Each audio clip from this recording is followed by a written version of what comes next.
First of all అందరికీ నమస్కారం.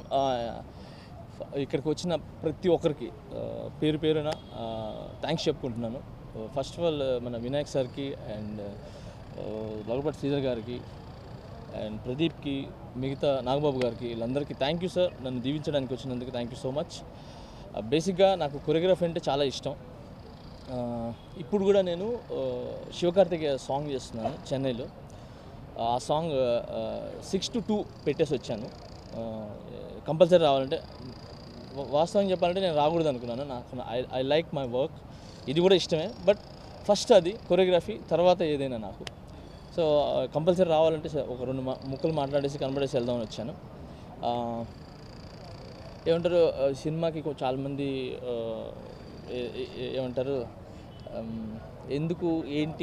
ఎందుకు చేస్తున్నారు అనే క్వశ్చన్స్కి నేను సమాధానం చెప్పలేను. ఓకే,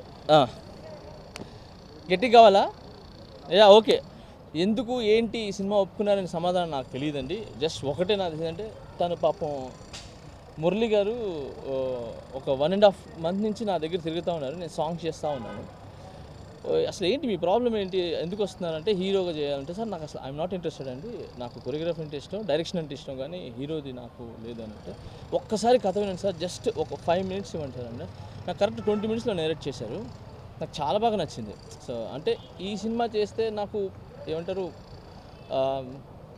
అంటే పర్సనల్ ఫీలింగ్. మా మిస్సెస్ కూడా చెప్తారు, చాలామంది చెప్తారు, ఏంటి ఒక టాప్ పొజిషన్లో ఎప్పుడు పోయి కూర్చున్నారు, వెంటనే మళ్ళీ ఎందుకు దిగుతున్నారు, వేరే దాంట్లోకి ఎందుకు వెళ్ళిపోతున్నారు అని చెప్పి.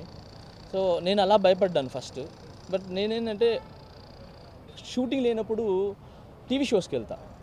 ఆ టీవీ షోస్ బదులు నేను ఈ సినిమా చేయాలని అనుకున్నాను, అంతే, ఇంక వేరే ఏం లేదు. అండ్ మిగతాదంతా ఈ సినిమా కథ, స్క్రీన్ ప్లే, దర్శకత్వం, అది ఏదైనా కానీ డైరెక్టర్ గారు అండ్ ప్రొడ్యూసర్ గారికి సంబంధించింది. అంతే, ఇంకేముంది, ఇంకేం లేదు నేను చెప్పాల్సింది. నేను ఎప్పుడు నన్ను సపోర్ట్ చేస్తూ వచ్చారు మీరు, ఇప్పుడు కూడా సపోర్ట్ చేస్తారని నమ్ముతున్నాను అండ్ ఆశిస్తున్నాను. Thank you so much. That's it. And నాకు ఫస్ట్ ఆఫ్ ఆల్ ఏంటంటే, మర్చిపోయినా, వెంకటరమణ గారు ఒకసారి ఫస్ట్ పిలిచి, మీతోనే సినిమా చేస్తాను, మీరు లేకపోతే ఈ సినిమా చేయను అన్నారు. సార్ ఎందుకు సార్, చాలామంది ఉన్నారు కదా సార్, నన్ను ఎందుకు అని అంటే, లేదు సార్ నేను బేసిక్గా మీ ఫ్యాన్ని, అందుకు నేను మీతో చేయాలనుకుంటున్నాను అన్నారు. సో అక్కడ కొంచెం కనెక్ట్ అయినా, నా ఫ్యాన్ అయితే బాగా చూపిస్తారు నన్ను అని చెప్పి.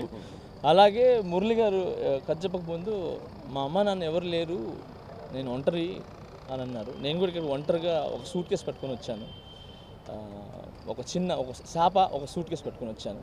బట్ ఈరోజు ఇంత స్థాయిలో నా డైరెక్టర్స్, నా ప్రొడ్యూసర్స్, నా హీరోస్ కానీ వీళ్ళందరూ నన్ను ఈ స్థాయిలో పెట్టారు. సో అలాగే ఈ స్టెప్ కూడా ఎంకరేజ్ చేస్తారని అనుకుంటున్నాను. Thank you so much. That's it. చాలామంది నేను అడిగాను, నేను ఏదో హీరోయిన్గా నా పక్కన ఎవరు వస్తారో, అసలు వస్తారా రారా అని చెప్పి అడిగాను. థ్యాంక్ యూ సో మచ్ దిగానన్నా, మీరు నన్ను చెప్పగానే ఆ స్క్రిప్ట్ విని ఒప్పుకున్నందుకు thank you so much. Special thanks మీకు. అండ్ సార్ ఒక టికెట్ అయినా తెంపండి సార్, నేను హీరోయిన్ ఎందుకు